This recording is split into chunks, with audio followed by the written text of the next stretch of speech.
So in the next 20 minutes or so, I would like to talk about cryptographic agility, what it means in practice, because the term is often mentioned in the context of quantum migration, but it is rarely made concrete.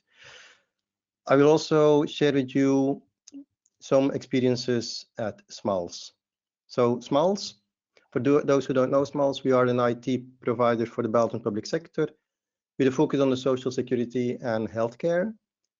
We process a lot of sensitive personal data, such as medical data and data related to social security. And that's why, of course, Smals is examining and investing in quantum readiness, and crypto agility is, we think, is an essential part of this. So also a little disclaimer, at Smals, crypto agility is also something relatively new. So we are learning new things every day, also from others. So also your feedback is very, very welcome. So let's start with crypto migrations. So nowadays, AES, Advanced Encryption Standard, developed also by the KU Leuven, is a standard for symmetric encryption. That has not always been the case. AES has been standardized in 2002, if I'm not mistaken. And before that, we used DES, the data encryption standard, developed by IBM, and also triple DES, which unfortunately turned out to be insufficiently secure. Another crypto migration of the past is the one of the cryptographic hash functions. So hash functions are unique, secure digital fingerprints of data that are used for many purposes, such as digital signatures. And the standards today, they are SHA-2 and more recently SHA-3. And in the past, the standards that were most prevalent were MD5 and SHA-1, which were widely adopted standards. But they turned out to be insecure. So we also needed to migrate there. And then when we talk about public key cryptography, needed for authentication digital signatures, in the past, RSA 1024 was very prevalent. And so, yeah, but it turned out to be insufficiently secure. So we needed to migrate to RSA 2048. And meanwhile, by many agencies such as the BSI, the German cybersecurity agency, it's highly recommended also to phase out RSA 2048. So what did we learn from the past? Well, that is that these crypto migrations, they are slow and cumbersome processes, and it takes between 5 to 15 years, depending on many factors, of course, to do full migration. So crypto migrations, they have happened in the past, and it makes sense that they will also happen in the future, as already mentioned by the previous speaker. So we will have to migrate from RSA and elliptic curve cryptography, modern public key cryptography, towards post-quantum cryptography. And maybe we will also migrate first to a hybrid mode where modern and post-quantum crypto are used together in tandem, also as explained by Professor Verkouteren. And only when you have built enough trust in post-quantum computing, then we will migrate to post-quantum computing. Post-quantum cryptography only algorithms. So in summary, I would say cryptographic assets is better to see them as assets with a life cycle, which means today maybe the cryptographic algorithms, mechanisms that are recommended today may soon or in the future become still secure but no longer recommended. Then they may become, it may be recommended to phase them out, and then later they may become insecure. So we should accept this and also act on it, that these kind of things that they may happen. So that's why cryptographic agility is recommended by many organizations, such as the German Cybersecurity Agency, which I consider as quite authoritative in Europe. So cryptographic agility, essentially, it means that you build your system in such a way that it becomes relatively easy to migrate from cryptographic mechanism A to cryptographic mechanism B. That's important, by the way, not only because of the quantum threat, but also for cryptographic threats in general. There may always be other breakthroughs in cryptology. And again, any cryptographic mechanism considered secure today may one day, because of these reasons, become insecure, even without quantum computing, even without powerful quantum computers. Okay, so in order to make the term crypto agility a bit more concrete, I would like to start with TLS, transport layer security. which I consider as a nice example of cryptographic protocol agility. And cryptographic protocol agility, that's one of the elements, one of the important elements of cryptographic agility. But we will see that crypto agility is more than just this. So TLS, most of you are familiar with this, I guess. TLS enables two parties to securely communicate. But before they can securely communicate, they need to do a handshake phase. And in this handshake phase, different things are done. For instance, they agree, both communicating parties agree on the cipher switch, which means a set of cryptography that is used to set up the secure channel. So both entities, they have a ordered list with the cipher suites, the cryptography, let's say, that they support. And then after the agreement, the cipher suite agreement, they have agreed on the most secure one. In this case, AES 128 GCM SHA-256. So an application or service using TLS doesn't have to worry about these cryptographic low-level operations. It just asks the TLS service, okay, please send me data to a specific party, or receive data from a specific party. So what is offered by the TLS service is an abstract interface that makes abstraction of cryptographic details. And this kind of abstract interface, that's an essential element in cryptographic agility, as we will see. So both entities have a config file in which this list of supported cipher suites is given. And it is possible to add or remove support for certain cipher suites by modifying this config file. And this is another essential element of cryptographic agility, the possibility to add cryptography and also to remove, to phase out cryptography.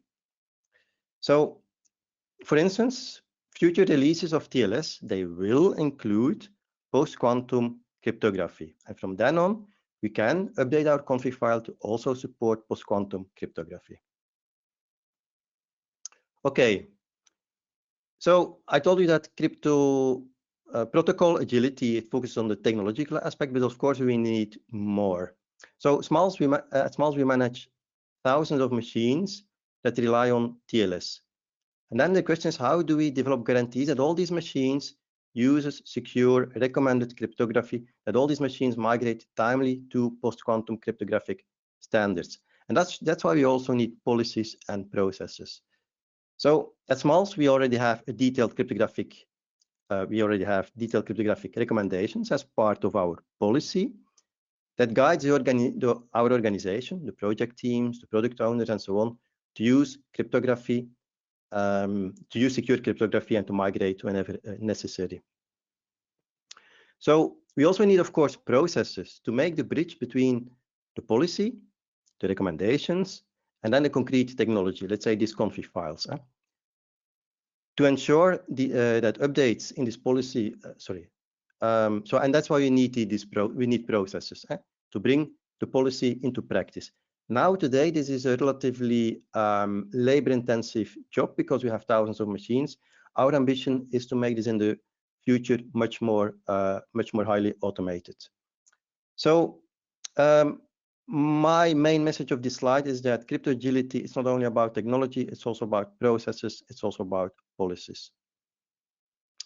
So, a few words, nevertheless, about the technical aspects. We have seen that crypto agile systems are able to negotiate between each other about what cryptography to use. They have the possibility to add cryptographic functions that can be algorithms, parameters, software, hardware. It can be anything related to cryptography. So they can add cryptographic functions. They can also retire obsolete cryptographic functions. And ideally, all these things, adding, retiring, negotiating, this all happens, of course, at runtime without impacting the availability of the systems that use this cryptography.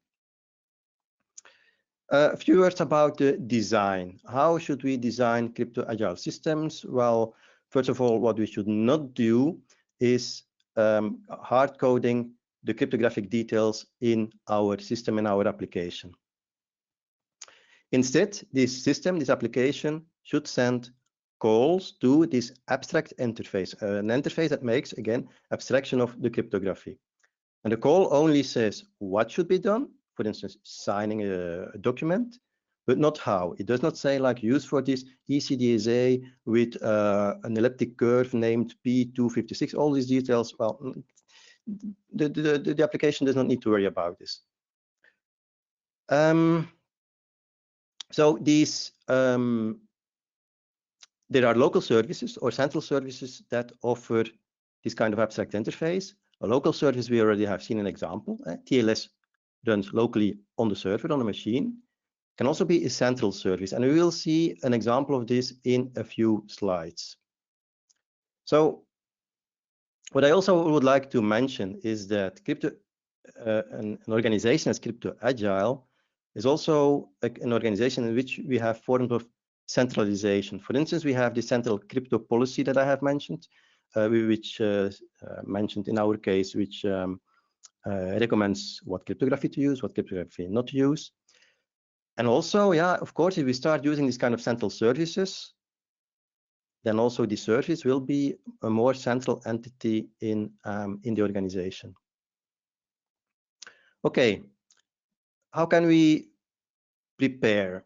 So before we add or retire cryptography, we need to prepare well. Why? Because a single change can have far-reaching consequences, especially in this kind of centralized and highly automated context. So a good preparation, I think, starts with having an overview, knowing what cryptography is used where in your organization and for what purpose. What's also necessary is that you know what cryptography is supported by the different hardware and software components in your organization. Supported does not necessarily mean it's being used. So these things, this overview, that's done by a cryptographic inventory, which is another crucial element of cryptographic agility, another element of centralization in your organization. So in crypto agile organizations, also a lot of emphasis is put on testing. So we will need to test well in advance to learn about the impact of a change. A new cryptographic algorithm may require, for instance, more bandwidth because of the signatures that become bigger, as explained by the previous speaker, which may reduce capacity, which may reduce performance. Also, it may have, also as explained by the previous speaker, we may have larger keys, larger digital signatures, and also, these newer algorithms, maybe they are also hard to run on a smart card. So we need to do all these tests in advance to know the impact on different aspects. Also not unimportant, of course, if we migrate to new cryptography, compatibility issues may arise. So tens of thousands of healthcare professionals are, for instance, using systems at Smals for their daily professional activities.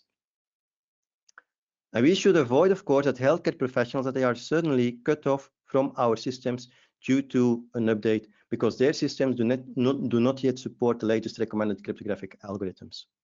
So that sometimes, unfortunately, we will also need, in a limited way, documented exceptions, also approved exceptions, also with a limited validity period.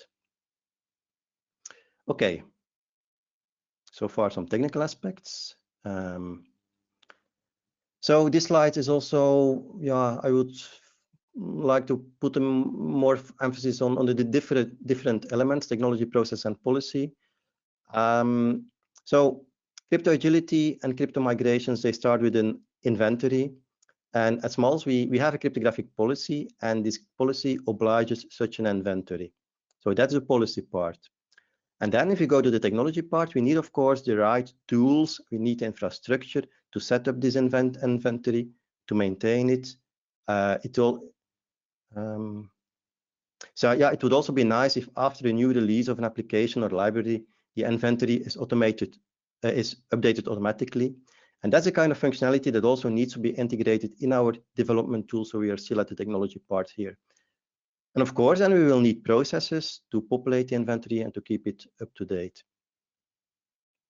So the policy at our right side could also make crypto agility as a design principle mandatory for new projects.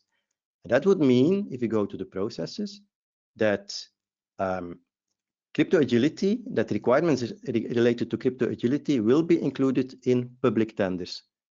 It also means that crypto agility would be adopted as a design principle in new software development projects. And that would then, of course, result on the level of technology in an infrastructure that is more crypto agile. Okay, so on all these three domains, Smals is working on them. So a few more words about the cryptographic inventory that I have mentioned several times. I also mentioned that we better use automated processes to populate it and to keep it up to date. So how could we do this? I believe that the CBOM, the cryptography bill of materials, is the right way to express your future inventory. It's proposed as a standard by IBM, and it's made open source. It's machine readable, which makes it suited for highly automated processes. So here you see an example showing an application, showing where in an application RSA 2048 is being used. For the record, this is not a Smals application. So imagine we have a complete inventory expressed as a CBOM. So of all the cryptographic assets that we have in our organization, including also external dependencies such as services or libraries. So that would be very nice, of course. It would allow us to do all kinds of queries, such as where in the organization do we use cryptography that is quantum vulnerable? But okay, in all honesty, in all openness, Smals is not there yet. And I think that worldwide, only a few organizations, or basically no organization, is there yet. So reality is, unfortunately, that asset management, including crypto asset management, it's complicated. And my impression, if I also might be honest, is that the tools that could support this, that they still have some space to grow, although some are already quite powerful. So that's what I wanted to share about the inventory. Here, this slide, we have seen this one. The one in the middle talks about the central service. So I would like to, in the next slide, present an example of a central service that offers an abstract interface that can be called by different systems applications in the organization. So at Josepia, it's a service being developed by Smals. And it's a service to digitally sign documents on behalf of public sector organizations and services. An application or organization asks Sepia, using an abstract API, to sign a document by sending, by sending a document to this API. And Sepia then returns a signature. Sepia stores the signing keys in a HSM, which is a highly secured hardware module. The keys in theory never leave this HSM. The certificates, they are stored in a database, also in a secure way. And furthermore, and that's important, Sepia supports multiple signing algorithms, which are shown in the green boxes, so A1, A2, and A3. And these algorithms are today maybe recommended, but over time, this might change, and some algorithms will be retired and new ones will be added. So for the applications and organizations using a service, virtually nothing changes. This, I think, makes it a very nice example of crypto agility in practice. I have to admit that the initial driver for this project was cost reduction and also increasing security, because it's for the Belgian public sector more secure and cheaper to have one dedicated service rather than having several smaller and less professional initiatives. So we had these two initial drivers, cost reduction and increased security. Now we have another driver for this kind of services, cryptographic agility. So, and I think here what's important is also that crypto agility and cost efficiency, they can coexist. Here you see a slide of the prototype, and the only time that the user is confronted with cryptography, it's when it has to choose the type of the key. And ideally, in this selection box, only recommended algorithms are selectable. Okay. So this is my last slide to wrap up. So crypto agility, what is it? Well, we should start by accepting that cryptographic mechanisms, they have life cycle. Cryptographic agility introduces flexibility in your organization to better deal with this reality. Systems call abstract interfaces for their cryptographic operations. Cryptographic agility is about technology, it's about processes, it's about policy, and the cryptographic inventory is an essential part of this. Why would we do cryptographic agility? Well, it smoothens the migration process, not only for the quantum threat, but for all kinds of cryptographic threats, let's say. It improves also in general the management of cryptography in your organization, and detection becomes faster, detection of vulnerabilities, also resolution, solving the vulnerabilities will go faster. And as we have shown in the previous slides, it will not always be the case, but it can also result in cost efficiencies. And also, like the previous speaker, Professor Verkouteren, I would like to the PQC Migration Handbook, published in, I think, in December 2024 by, in the Netherlands. Okay, that's it. Thank you for the attention.